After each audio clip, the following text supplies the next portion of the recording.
to get your take on what inspired the SAFE program. So we could start there. Sure. The inspiration for the program was frankly real straightforward.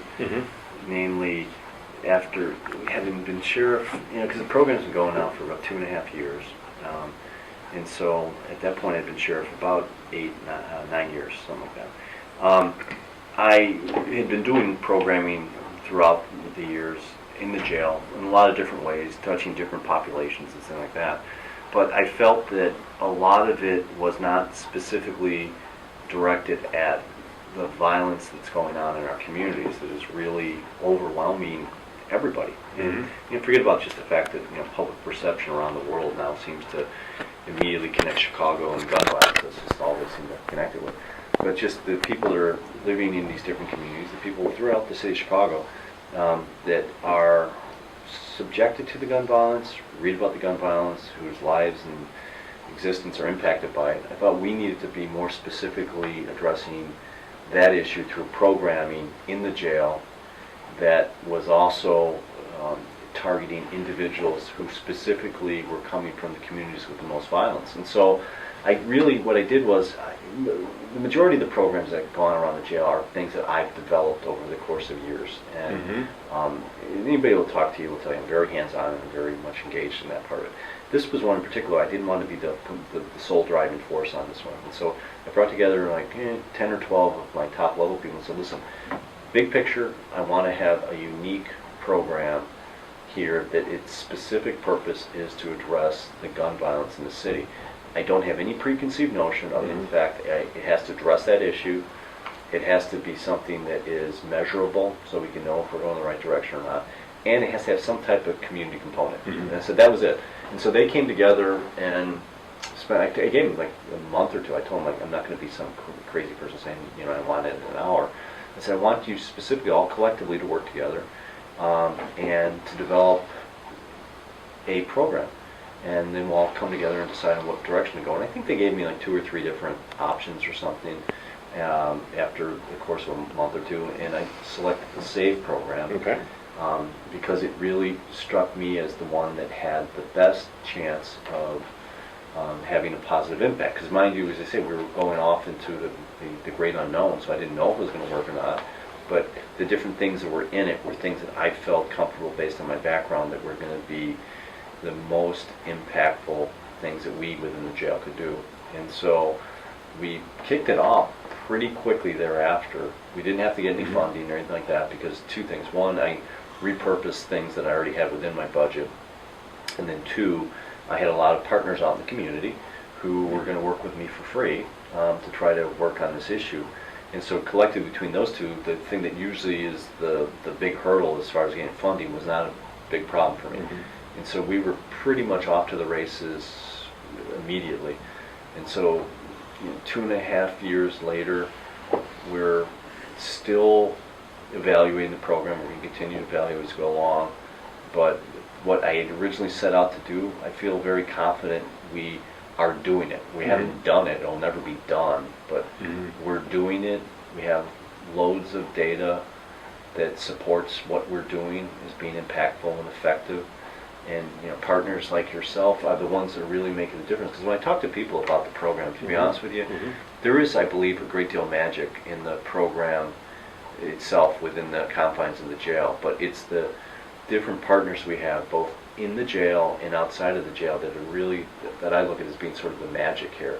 As opposed to just being a handful of employees of the sheriff's office who are just basically reading off a sheet of paper or walking through a pretty standard program that you can find anywhere. This is a much more robust program that has a lot of different parts of it that are unique because of the people that are engaged in it. And it's really exciting through us on a lot of different levels. And we knew we were going to have, there's never going to be perfection. So would we have some people in the program that would go back to violence? Well, of course they would. But when you statistically look at the group that we've had in the program who've actually been invested in, not just someone who was in the program for an hour or 2, but the people in the program as opposed to a cohort of similar people who are not in the program, the numbers are staggering how much better our program has made this. So, you know, we're staying close to what our mission was, and we're having a lot of positive results. But just today, to be quite frank with you, I was meeting over it, and we were feeling the need to strengthen our community component more so. We feel good, we have great partners, but we're feeling that's where we need to add more now. That was going to be the great segue into my next question about, so you have the different partners that are working with the guys, having conversations. When we do our conflict, our peace and conflict studies class, you know, a lot of the guys inside will internalize a lot of the content. So you have a lot of guys who are quiet, thinking about it, wrestling with the idea. What do you think in the SAFE program in particular, you think it's going to help once the guys are back out in the street? Like, I know that your responsibility is here, it's within the walls, it's inside, but what do you think, as sheriff, what do you think it's going to take for, once the Vantes are back out in the west side and the south side, you know, what do you think would be needed in order for... I think, to be honest with you, to have like the results sustained and have what we would consider success, which is this individual is now a positive, vital member of their community as opposed to a negative.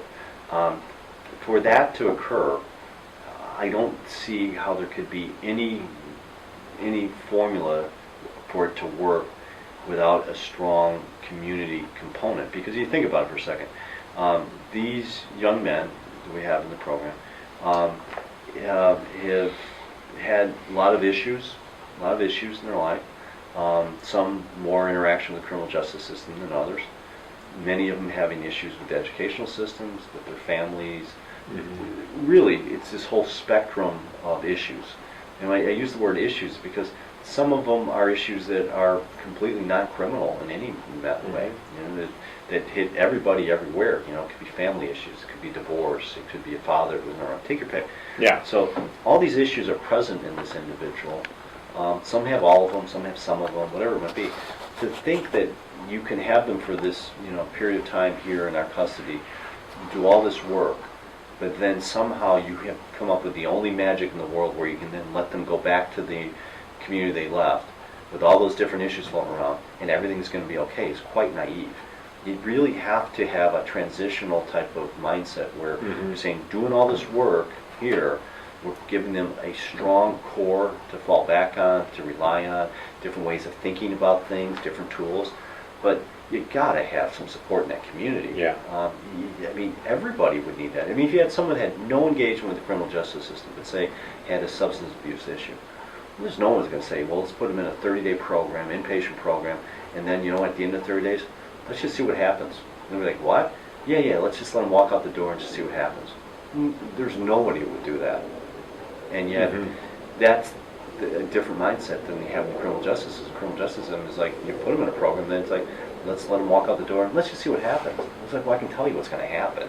Yeah. Most of the information you get about the criminal justice system, people are engaged with it, are the very high-profile ones. So I don't know if you're ever going to read in the paper, see on TV, a story about someone who stole a loaf of bread or broke into a garage. I don't think you're ever going to get that.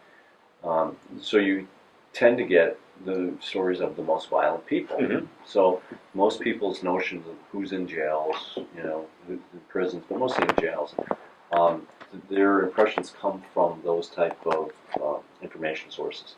And I'm not saying people are being misled, but that's just, you know, the only ones they hear. So their notion is that the people in here are all this group of evil people who just are horribly evil, who just want to harm people all the time. And what I've explained to people is that there is evil in this world. I don't know why, don't know how, but there is evil. I've seen evil. And there's some evil people in here. But I keep explaining to people, that's this much of the people in this place. This much are people who have made mistakes. People come from an area with very limited options. People have come from communities that have been hollowed out for decades. Decades. Who had none of the options in life that they have had. These young men, young women, had very little of them.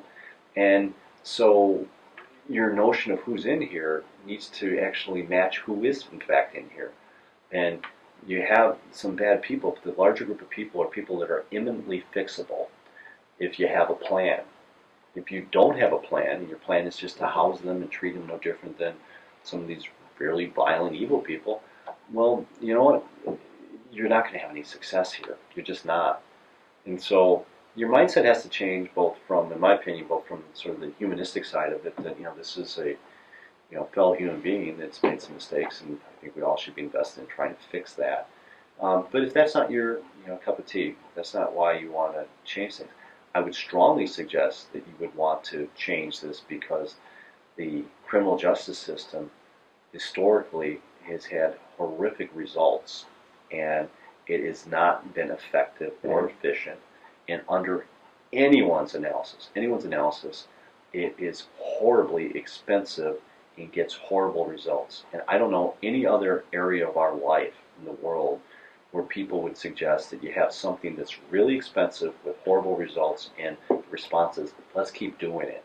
Nobody would do that. Yeah. And so we have to really just have people understanding the truth of who's in here, and the notion that whether it's for humanistic reasons or for fiscal reasons, we should all be and need to be invested in changing the behavior and giving people opportunities and options, so that they will know, if nothing else, you can say to yourself, they're not going to cost you any more money ever again, because they left here with a skill set and a different mindset, and they're off, with a job, taking care of their family, and you've just saved a lot of money because of that. Or you could just say, it's great to see another fellow human being doing well in life. Whatever you want to pick. Yeah. But we have to have these type of outlooks and mindsets, and deal with the reality here, not the fantasy. Great, thank you. Another question is, so in the same program, you're giving the opportunity to young men to experiment with this notion of nonviolence and peace building. How much you think of that is being done across the jail system here and in the country, you think? Because Yeah, I mean, to be honest with you, there's so many different levels of this program that are really unique. And one thing I'll tell you is that you'll occasionally hear of like an anecdote or an isolated story about a correctional facility somewhere in the country about a particular program of some nature. But as far as attempting to get good data and statistics to answer just the very question you did, good luck. You aren't going to find it. People don't keep that type of data, which I think speaks volumes about what people think about the criminal justice system. Because if you don't really care, you don't study anything, you don't keep data. If you care, you have that. We don't have it. Within our facility, we do have it, and we find that those type of initiatives, are unique. They're not widespread. They have a lot of value, but they're just not that readily used. I mean, I think you'll probably, and I don't know this factually, so I probably shouldn't say it, but I think I've heard these type of programs more frequently mentioned in regards to like juvenile facilities and things like that. But once again, not in any systemic way, more, very anecdotal, a little bit here and there, but it's not the norm. Thank you. When I was talking to Devante earlier, I told him, this is his fourth time in, a lot of the people who live here, well, this is their address, they've been here multiple times, might get used to it. When I asked Devante, I said, so what do you think it's going to take for your neighborhood to change? When would you, man, I learned this already, I'm a grown man. And I asked him, like, when would you want it to have this workshop before? He said, oh, at sixth grade. Really? Yeah. And he's like, sixth grade. I wish I would have learned this stuff at sixth grade, because then I would have, I wouldn't be here. Is there any other things you think that you would want to recommend to the broader community, folks who might read this article, or other folks that would be needed before the guys get in here? You talked a little bit about the reintegration, having the community support, that is going to be part of the success. But what are some of the other strategies you think that could prevent people who made mistakes to come back in here?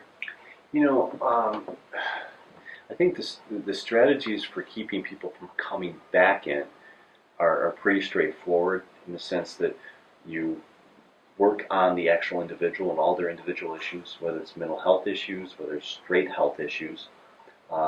whether it's cognitive issues, whether it's educational issues. Mm-hmm. It's really the whole group. I mean, what you would, frankly, I mean, I think thoughtful people would say, well, that makes complete sense. That's what you should do. You should identify this person, all the different unique issues they have, and let's address all of them and try and tick those off, and then, integrate them back in the community, stabilize them. So I find that the plan for people who are re-entering, having been in already, I think that's pretty straightforward in my mind. It's the programming for people who have not been involved in the criminal justice system, the programming to prevent them from coming engaged with it. That's trickier. That's trickier because a lot of that really needs to be done at the sort of, I believe, the school level, because there's really no other touch point for these young, boys and girls other than their school. So outside of that, it would be naive to say there should be some other type of intervention going on. When you hear, families say, well, why are you bothering us? We haven't been involved in crime. Mm-hmm. Well, my data says you're going to likely be involved with it. Like, go away. Get out of here. Yeah, exactly. Literally. It's like, go away. Yeah. What are you saying about me and my family? That sort of thing. Yeah. Whereas within the school setting, I think it's clearly something that's very, very relevant for them, just as a broad concern, to be teaching children, whether they're involved in criminal justice system or not, just teaching them conflict resolution, teaching them about other ways to address anger, things along those lines that will apply all throughout their life, whether you're ever involved in crime or not. And so I think there are some things you can do to try to avoid people ever coming in contact with the criminal justice system. But those are a little trickier because of who is going to do it, how do you do it, and it can be done, don't get me wrong. It can be done, but it's just a little bit trickier, I think, than the folks who have come in contact. That one, I think the pathway is clear. Great. Cool. Part of what I'm trying to do with the story is let folks know that, this is the SAFE program is a small percentage of the jail population here. Yeah. I think we have the biggest jail in the country, or we used to. It's funny because I had my staff attempt to update that because how sometimes, like in a resume or in like a bio of somebody, it doesn't get updated for a year or two, and then it's actually something's not accurate anymore. There's a lot of different places I go where I'll speak at different things, and they'll read a bio or something that's been sent to them, and they'll constantly bring up Cook County Jail, the largest single site jail in the country. I'm very confident we're not anymore. I haven't any real need to look it up because whether I'm number 6. Is it the bond stuff or what? It's a combination. There's a national trend that's been going on for a good 10 years now, that all throughout the country that they've seen populations decreasing. That's part of it. The other part of it are things unique to us. We did this big push for the last 8 years on the mental health side of things and getting the mentally ill out of here. Yeah. That helped drive it down. And then the bond part of it was sort of the icing on the cake, where that really took off another large amount of people that, most of them had no business being in here. And so collectively, I've been sheriff now 12 years. I started off with 12,000 people in the buildings here, and now I'm down to 5,800. So I do not think that I'm even in the top 5 anymore. And I should look it up just for, it's not going to change anything, quite frankly, but it'd be nice just to, perspective-wise, to see how far we've dropped. Mm-hmm. Great. Thank you. I think more people need to know. I mean, even though, when I think about the SAFE program, I'm like, man, there's. I think a lot of other folks need to know what's happening here, and what. To me, I think the simpler things have the biggest impact. Yeah. If you create opportunities, that's how you get results. Oh, please. It's It's really not rocket science. It's not. I tell people, I go, if it were, I wouldn't be coming up with this stuff, folks, because I'm not a rocket scientist. This is really straightforward. Thank you, Sheriff.